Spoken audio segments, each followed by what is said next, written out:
Welcome to my literature review presentation. Women continue to be underrepresented in educational leadership positions. Global and local studies at both school and district-based levels reflect common concerns.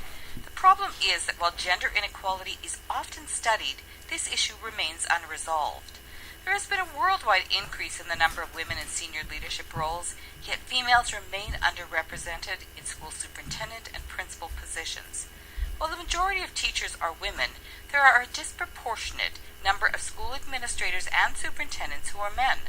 Gender inequality in educational leadership, as identified by Heslinga and Lumby, shows a growing need for additional research. The studies cited and the conclusions described in this literature review presentation provide evidence to justify further examination and a proposed research study into gender representation and leadership in K-12 education. Numerous other studies and videos describe the issue. Only a few will be identified in this presentation. The major purpose of this presentation is to identify and demonstrate research gaps. This review is structured in three parts: background, barriers, and the impact of a leader's gender within the educational environment. The questions to be answered: what research has been done to explain the male-female disproportionality in educational leadership roles, and what are the findings of this research?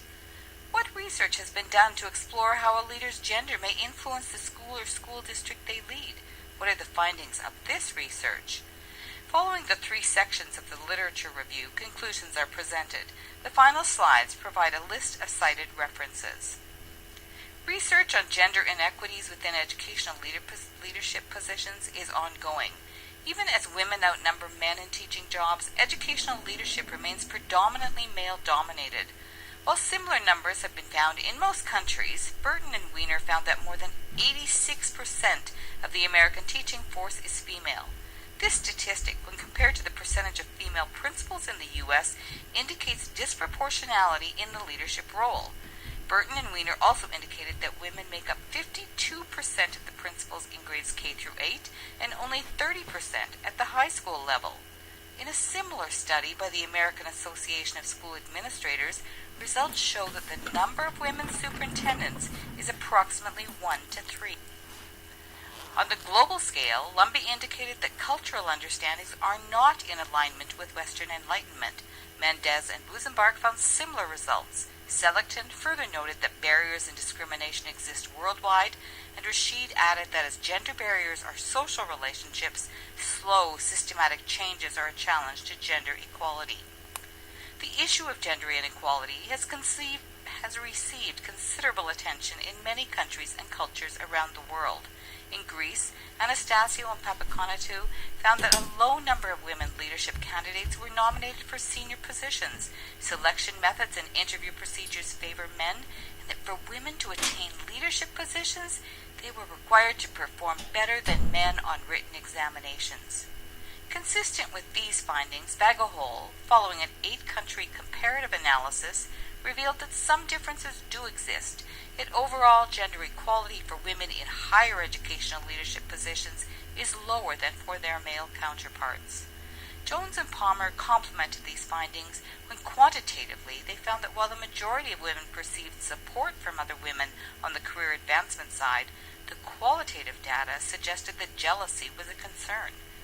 Considerable research continues to be conducted by organizations such as the American Association of University Women. Displayed in this PowerPoint is the link to their Barriers and Bias report from March of 2016. Research studies have found that even with modest growth in numbers, there are challenges or barriers women face when ascending to leadership positions. Darrington and Sherratt discovered that in addition to sex discrimination, stereotyping, and a school board's lack of information, the barriers women faced were often self-imposed. Similar results were uncovered by Deal. Looking at gender challenges in Jordan, Al-Jaradat also found parallel results to those identified in Darrington and Sherratt and Deal's U.S. studies. Women face organizational, personal, and social challenges. Blackmore described leadership as a normative, collective, and relational practice.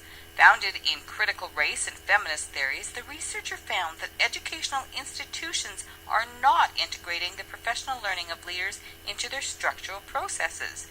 Mirroring the research findings of Blackmore, Burton and Weiner found that leadership preparation programs are missing components of gender identity.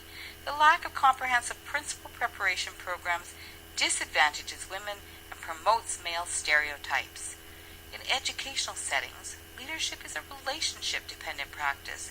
Hoff and Mitchell identified that social structures and belief systems lead to the masculine privilege in the patriarchal society that exists within school administration. Complementing Blackmore's conceptual paper and Hoff and Mitchell's research, Seligton discovered that negative stereotypes and attitudes attributed to women in managerial roles does not afford women opportunities for leadership.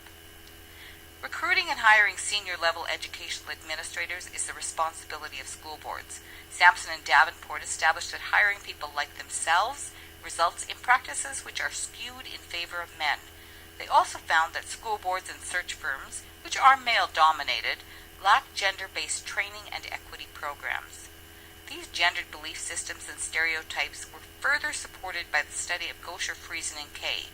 The results of their studies into the wording of job advertisements revealed that gendered wording did not impact individuals' judgments or beliefs surrounding their personal ability to do the job.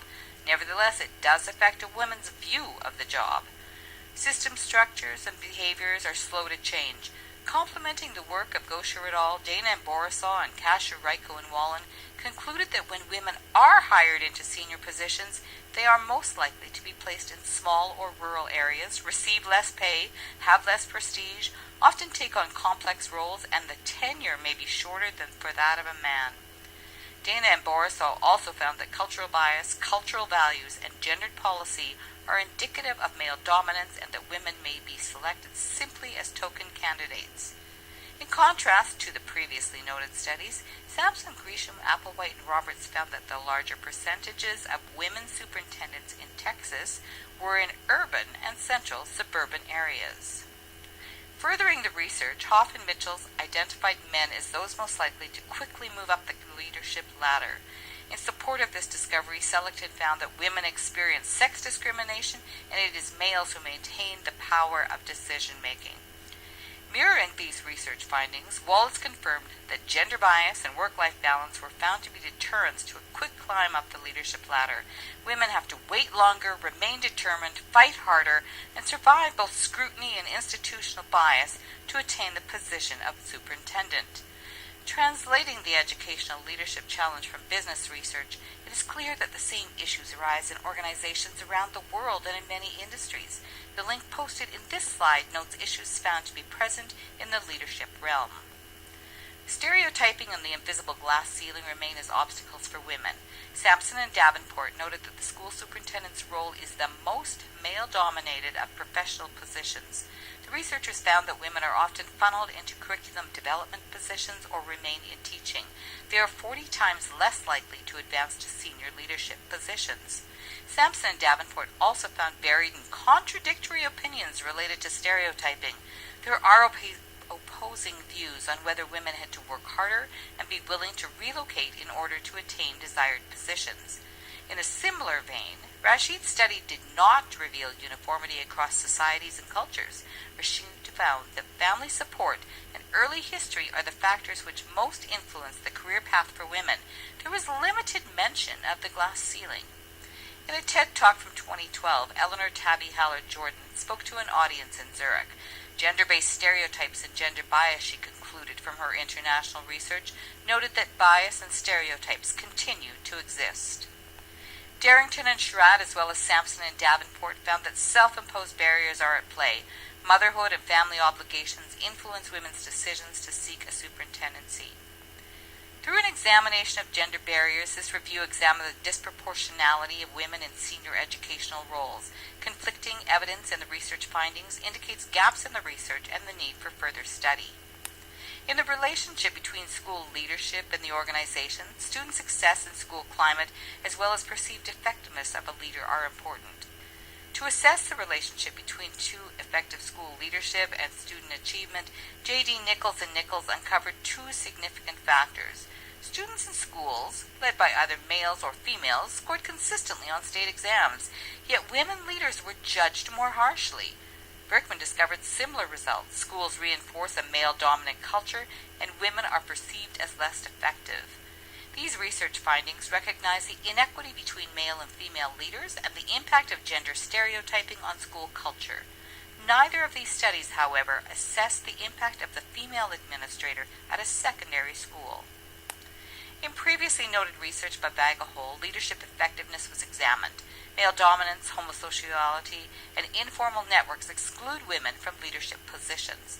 Bagahole also found that when women are in positions of higher authority, local governance will judge them negatively. In contrast to what Bagahole and J.D. Nichols and Nichols found, Burns and Martin, as well as Postin, Underhall, Walker, and Warr, discovered that the perceptions individuals have of the leader are not founded in gender. Effective leadership behaviors are important, yet they are not related to the leader's gender. As described in the TED Talk by Eleanor Tabby Holler-Jordan, gender remains an issue in leadership. Contradictory findings, however, have been revealed. This incongruity uncovers a gap in the literature and one which may be further filled with additional research study.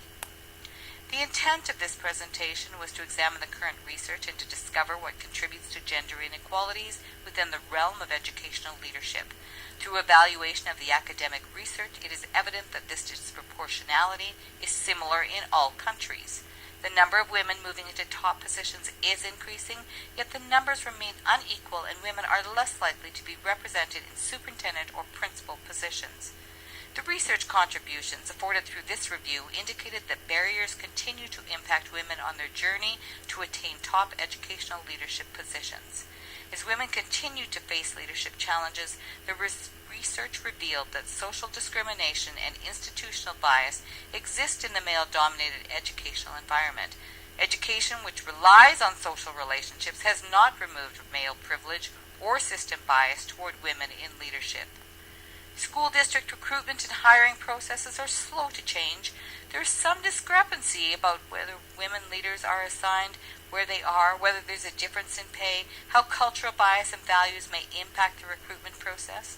And linked to the recruitment process is the issue of mobility, family responsibilities, and work-life balance, in addition to previously noted behaviors impacts upward movement.